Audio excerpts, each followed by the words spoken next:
These are your Doodle prompt cards. So I'm going to walk you through each of them so that you can understand how to use them. So the first deck here is your strategy cards. And these are a way for you to sort of have a step-by-step strategy of how you use the rest of the cards. So for example, you have one that says, fill the entire page with color first, then don't do the grid at all, which will make more sense in a second, and then draw 3 or more doodles freely across the page. Another one here, pick one color only. So this will be like a monochromatic type of thing. And then use it to draw your grid, your doodle, your patterns, and everything. And then a little bit of a tip on trying to switch out your tools. So you could use pencil and marker and paint or whatever. And another one, just in case, is let's see if we can find a more traditional one for you, because they're all just a little bit different.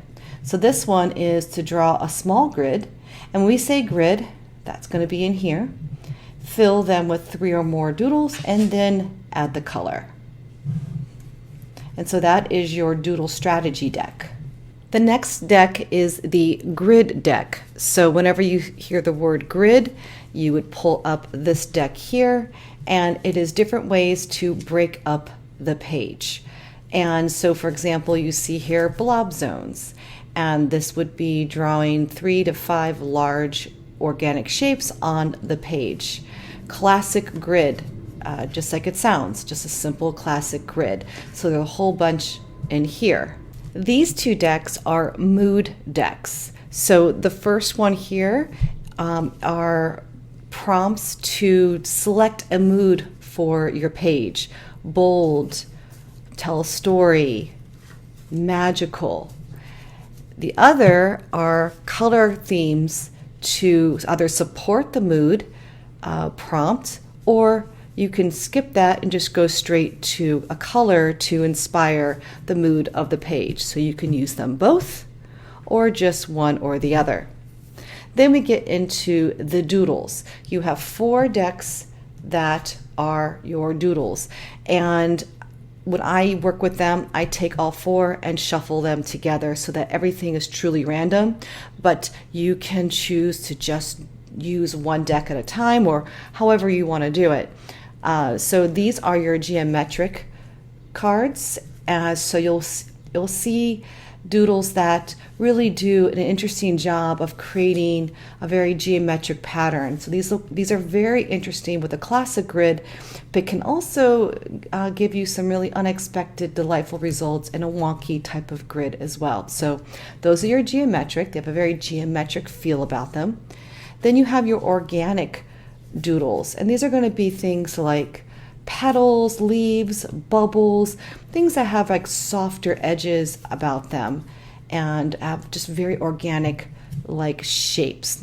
And these are really nice for fillers and when you're wanting a little bit more of a softer look.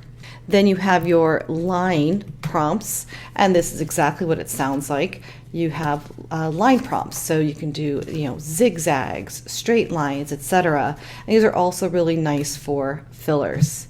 And then you have your whimsical doodle prompts, and these are all just very whimsical, fun prompts. So like a stem flower, a sun, swirls, a little house, stuff like that. And so these are your whimsical prompts. So based on the strategy, you're going to start to refer to these to build out your page. And when you are about done or feeling like you need a little extra to take the page to an unexpected level, we have what's called wild cards. And these are cards that will give you an additional prompt for the entire page. So for example, frame it, add a border, dash decorator scribbled or boxed in. So you could add a frame to the page, add a frame to one space, and then add something inside of it, for example. Drip it down, add a drop of water, ink, or paint, and let it bleed down the page. So these are just add a little extra to your overall page. And you could choose to select all the cards at once and then have that as like a little packet where then you can kind of work with it in any order that you want for your page spread. Now in this course you're going to have several examples of how to use these cards to inspire you, and then I also encourage you to do this kind of a game on your own. So these are all designed to help you choose things randomly, to get over that blank page and just dive right in and just do what the cards do. So these are your Doodle prompt cards. If you need to understand what any of them means, there will be either written or video instructions for each individual card in your lessons.